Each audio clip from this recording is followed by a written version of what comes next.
کیا قبرستان پر، مقبرہ پر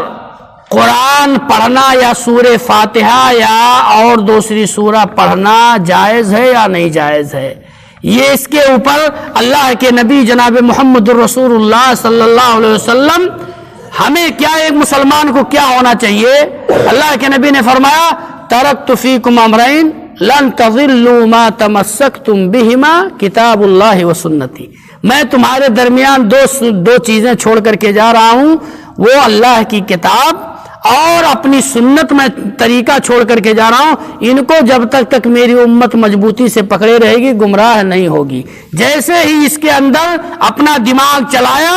گمراہی کے راستے پر بھٹک گئی، گمراہی کے راستے پر چلی گئی۔ اللہ کے نبی صلی اللہ علیہ وسلم حضرت عائشہ کی روایت ہے کہ اللہ کے نبی صلی اللہ علیہ وسلم جب قبر پر جاتے بقیع کے اندر تو اللہ کے نبی صلی اللہ علیہ وسلم یہی دعا پڑھتے تھے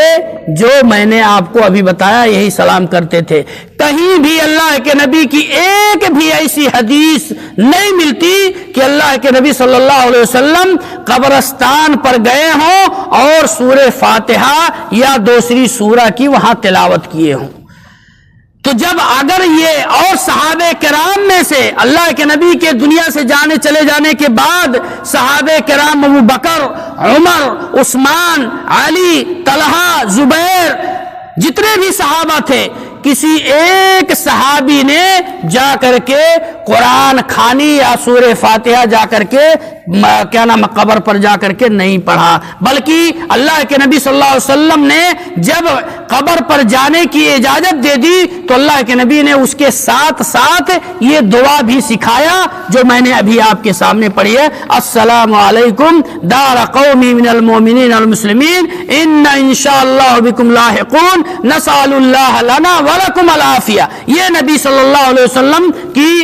دعا تھی جو اللہ کے نبی صلی اللہ علیہ وسلم پڑھتے تھے۔ اس کے علاوہ اللہ کے نبی صلی اللہ علیہ وسلم نے قبر پر بیٹھنے کو یا قبر پر سورہ فاتحہ یا دوسری قرآن کی آیت کو پڑھنے کو اللہ کے نبی صلی اللہ علیہ وسلم نے نہ نبی سے ثابت ہے نہ صحابہ کرام سے ثابت ہے۔ اور اگر یہ دین ہوتا، اس کے اندر اگر میت کو ثواب پہنچتا، میت کو اس کا اجر پہنچتا تو ہم سے افضل اور ہم سے زیادہ عمل کرنے والے صحابہ کرام ہوتے، ہے کہ نہیں؟ لیکن صحابہ کرام نے اسی پر اکتفا کیا جو محمد الرسول اللہ صلی اللہ علیہ وسلم نے سکھائے، جو نبی صلی اللہ علیہ وسلم نے کیا وہی پر عمل کیا۔ لوگ کہتے ہیں کہ مولانا صاحب آپ لوگ بہت متشدد ہیں، بہت سخت ہیں، قبر پر اگر قرآن سورہ فاتحہ پڑھ دیا جائے وہ بھی تو ایک دعا ہے۔ کیا یہ صحابہ کرام نہیں جانتے تھے؟ ابو بکر و عمر نہیں جانتے تھے اس کو کہ یہ دعا ہے؟ اگر وہ جانتے تو انہوں نے کیوں نہیں پڑھا؟ اللہ کے نبی نے کیوں نہیں پڑھا؟ اللہ کے نبی صلی اللہ علیہ وسلم ایک میت کو قبر میں رکھنے کے بعد اللہ کے نبی صلی اللہ علیہ وسلم بیٹھے ہوئے تھے، کہا اللہ کے نبی صلی اللہ علیہ وسلم نے کہا کہ اپنے بھائی کے لیے، اللہ کے نبی صلی اللہ علیہ وسلم نے کیا فرمایا؟ کہا کہ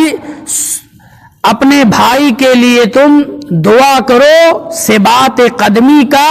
الآن سیسأل، الآن سیسأل، الآن یسأل، ابھی اس سے سوال کیا جائے گا قبر کے اندر، من ربک ما دینک من نبیک، ابھی اس سے سوال کیا جائے گا۔ صلوا لأخیکم الثبات، اپنے بھائی کے لیے ثبات قدمی کی دعا کرو۔ جب قبر میں دفن کر کے اللہ کے نبی صلی اللہ علیہ وسلم نے رک کر کے کہا، یہ اللہ کے نبی صلی اللہ علیہ وسلم نے اس طریقے سے کہا۔ اسی طریقے سے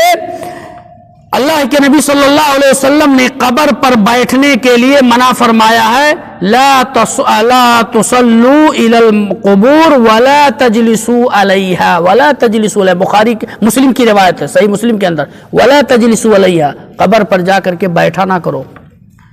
ہاں اگر والدین ہیں یا کوئی قبر ہے، اللہ کے نبی جاتے تھے زیارہ کے لیے، لیکن وہاں جا کر کے بیٹھنا اللہ کے نبی صلی اللہ علیہ وسلم نے منع فرمایا ہے۔ جانے کے بغیر دور سے جس طرح حدیث میں سورہ ملک پڑھنے سے قبر کا عذاب، دور سے قبر کے عذاب کے لیے سورہ ملک جو ہے وہ آپ نے جو پڑھا، سورہ ملک جو ہے میت کے لیے تخفیف کے لیے وہ حدیث ضعیف ہے. آج آپ لوگ سن لیجئے، جو صحیح ہے آپ کے لیے اللہ وہ حدیث سمجھنے والوں نے سمجھا ہی نہیں صحیح سے، اس لیے کہ اللہ کے نبی صلی اللہ علیہ وسلم نے فرمایا جس شخص نے طہارت کی حالت میں سونے کے وقت سورہ ملک کی تلاوت کر کے سویا، اللہ تعالیٰ اس کو قبر کے عذاب سے محفوظ رکھتا ہے.